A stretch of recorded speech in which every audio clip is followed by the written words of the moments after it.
Hola a todos, mi nombre es Juliana Correa, hago parte del equipo de comunicaciones de Compama y hoy me encuentro en Jericó, un municipio ubicado en el suroeste antioqueño, rodeado de montañas y paisajes verdes espectaculares, desde donde estamos celebrando la sexta edición del iFestival Jericó.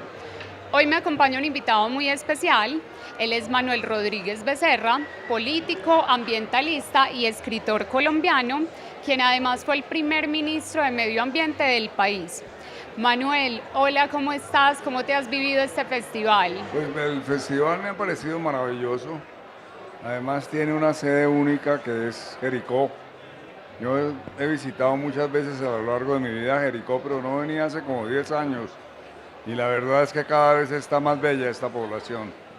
Y la organización realmente es maravillosa. Y por el tamaño de Jericó y las características de Jericó, pues como que la relación con la gente es más cercana, está todo muy cerca, muy agradable realmente y en las conferencias que ha participado me han parecido maravillosas. Qué bueno que te estés disfrutando el festival. ¿Qué tal si nos cuentas cómo fue ese primer acercamiento tuyo con el tema medioambiental? ¿Qué te inspiró? No, eso tiene como una historia muy larga, que va desde mi niñez, que me eduqué en un colegio muy naturalista, que era el Gimnasio Moderno. Después estuve en Oxford y ahí también había unas razones para... Yo siempre he sido como un contemplador de paisajes, ¿no? Yo siempre he tenido como una sensibilidad a eso muy especial. Eh, Fui decano de Artes y Ciencias cuando tenía 30 años en los Andes y siendo decano de Artes y Ciencias creé el área conjuntamente con Mario Lacerna de Ecología dentro del Departamento de Biología. En- pero yo no era en ese momento, digamos, ambientalista, era una persona interesado en la cuestión universitaria, en el tema ambiental, me interesaba mucho y realmente entré de lleno a ser ambientalista cuando el presidente Gaviria me llamó a que colaborara con él en Inderena y me puso como misión la creación del Ministerio del Medio Ambiente. Entonces yo le pregunté, bueno, ¿por qué me está ofreciendo ese cargo? Me dijo, porque usted primero ha trabajado en la Facultad de Artes y Ciencias, él me conocía mucho, y allí es una facultad de biólogos, antropólogos, sociólogos, que es el mismo tipo de personal que hay en, eh, en el Inderena. Y segundo, porque usted perteneció a la misión de reforma del Estado colombiano del presidente Barco, que fue una gran misión que trabajó muy fuertemente tratar de mirar el futuro del Estado colombiano y entonces podría hacer unas buenas recomendaciones de qué hacer. Y eso coincidió con la conferencia de Río de Janeiro sobre medio ambiente y desarrollo y también con la Asamblea Constitucional. Entonces fue como una alineación de astros. Claro, Eso fue hace 33 años sí. y desde eso entonces no he hecho cosa distinta. Qué bueno.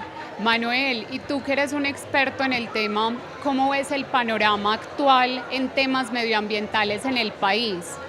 ¿Qué medidas crees que son urgentes tomar a nivel local y a nivel departamental y a nivel de país para mejorar de pronto las crisis que estamos atravesando? Bueno, justamente vine al Heidi Festival porque acabo de publicar un libro que se llama Futuro, Presente y Futuro del Medio Ambiente en Colombia. En ese libro lo que trato de hacer es mirar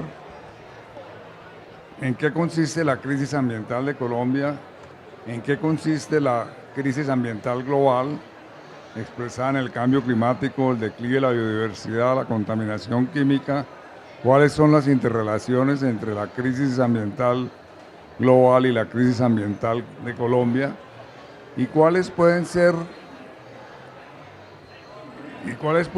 las respuestas a esa crisis en un país como Colombia, pero también a nivel global. Así que en el libro todo el tiempo está interactuando la crisis ambiental del planeta con la crisis ambiental de Colombia. Y dedico unos capítulos, un capítulo se denomina Salvemos nuestros bosques, otro se llama Protejamos nuestras aguas, otros protejamos nuestros mares, otros la agricultura ecológica, otro todo el tema de los resguardos indígenas y parques nacionales, y otro pues un gran capítulo sobre la transformación productiva y todo el tema de la transformación de la energía en el contexto global y en el contexto colombiano. Entonces, en cada uno de esos capítulos hay respuestas sobre qué hacer hacia el futuro, cuáles son las posibles salidas, y se hace un argumento muy fuerte en relación con la adaptación al cambio climático. Colombia es un país muy vulnerable al cambio climático, de acuerdo a un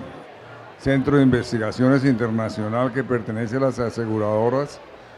La séptima economía más amenazada del mundo por el tema de los eventos climáticos extremos es Colombia.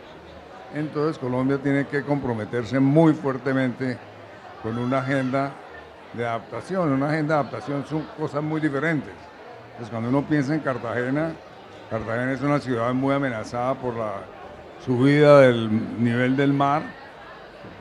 Entonces va a haber que hacer unas obras de ingeniería para proteger a Cartagena. Cuando uno piensa en Antioquia, es un departamento tremendamente deforestado, y la adaptación al cambio climático en buena parte tiene que ver con la reforestación de sitios estratégicos de Antioquia para proteger, entre otras cosas, para proteger las cuencas hidrográficas, pero también para evitar deslizamientos que cada vez son mayores.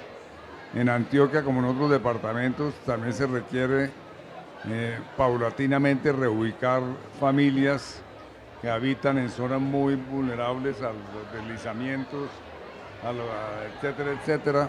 En fin, se requiere hacer una adaptación de la actividad agrícola, entonces generar una agricultura que aguante las embatidas de las sequías y las embatidas del exceso de agua. Partiendo, Manuel, de lo que nos mencionabas, de que Colombia, digamos que es uno de los países más amenazados a nivel global, y también partiendo de que Colombia es el segundo país más biodiverso y el sexto en reservas de agua, ¿cómo crees que podemos incorporar dentro de la agenda pública los temas ambientales para generar una conciencia medioambiental colectiva? No, yo creo que se están haciendo muchas cosas, pero se requiere más contundencia en las políticas del gobierno y se requiere adecuar la agenda al tema de la adaptación. Cuando concebimos la Ley 99 del 93, que yo fui el coordinador de ese proyecto, en ese momento nunca imaginamos que 30 años íbamos a estar en una crisis ambiental del tamaño que la tenemos hoy. ¿Por qué? Porque en esa época se firmó la Convención de Cambio Climático y la Convención de Biodiversidad. Yo participé muy activamente en esas negociaciones, incluso de regreso de Río de Janeiro escribí un libro que se llama Crisis Ambiental y Relaciones Internacionales, y en ese momento teníamos la confianza que con esos dos tratados internacionales, 30 años después, digamos, estaríamos encarrilados hacia resolver esos dos grandes amenazas y otras. Y lo que tenemos 30 años después es que las emisiones de gases de efecto invernadero aumentaron en un 60%, y el declive de la biodiversidad pues está muy expresado en todo el tema de la deforestación. Y el declive, ya sabemos los eventos climáticos extremos, las consecuencias tan graves que están teniendo. Pero la gente parece olvidar que el declive de la biodiversidad también. Por ejemplo, la pandemia del COVID-19 se origina por la deforestación y pérdida de biodiversidad en la provincia de Wuhan, que generó una proliferación de murciélagos, de especies, en fin, unas relaciones muy complejas, pero lo advirtieron los científicos, no fue una cosa a posteriori. 10 años antes de la pandemia ya habían dicho muchos científicos, ojo, que aquí hay un problema muy serio y podríamos tener algún virus que salte al Homo sapiens como producto de la deforestación y pérdida de la biodiversidad. Entonces, claro, la cuestión... Entonces tú me decías cuál es la agenda. La agenda pues tenemos que cambiarla porque claramente ahora la agenda hay que darle prioridad claramente a la adaptación, ¿no? Y la adaptación son muchas cosas, también incluye la reforestación, ¿no? Manuel, yo creo que uno de los principales problemas que vemos es que las personas creen que el cambio que empieza por uno mismo no es suficiente. ¿Qué mensaje le enviarías, por ejemplo, a los habitantes de la región, a los habitantes de Jericó que cuidan sus fuentes de agua, sus bosques, que es un No, yo municipio creo que, verde? digamos, cada uno a nivel individual puede hacer unas cosas. También a nivel colectivo, yo creo que hay muchas personas que se asocian y fundan una ONG para proteger una cuenca, para educación ambiental, y hay muchos ejemplos en Colombia, cientos de ejemplos. Esa es otra opción.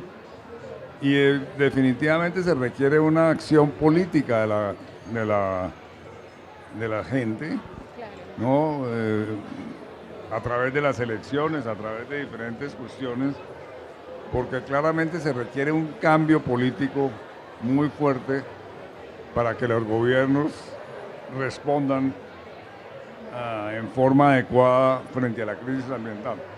Porque Claro. simultáneamente a que hay el problema, hay muchos grupos de interés que son un palo en la rueda en no permitir que se avance, en contribuir a la resolución de los problemas ambientales. Típicamente una de las razones por las cuales la agenda del cambio climático está tan lejos de cumplirse es porque las grandes petroleras, etcétera, se han opuesto en forma tenaz a través de diferentes mecanismos y en diferentes épocas a que se haga algo.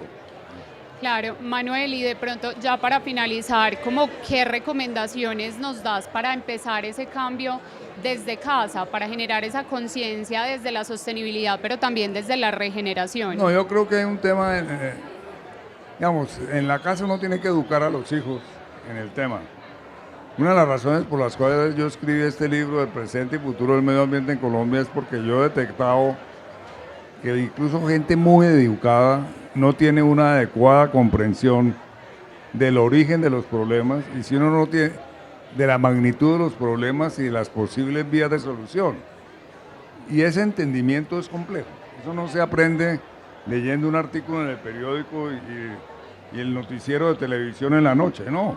Hay que sentarse, leer unos libros y ahí tener, a partir de eso, tener una comprensión tal que entonces ya está uno listo para actuar.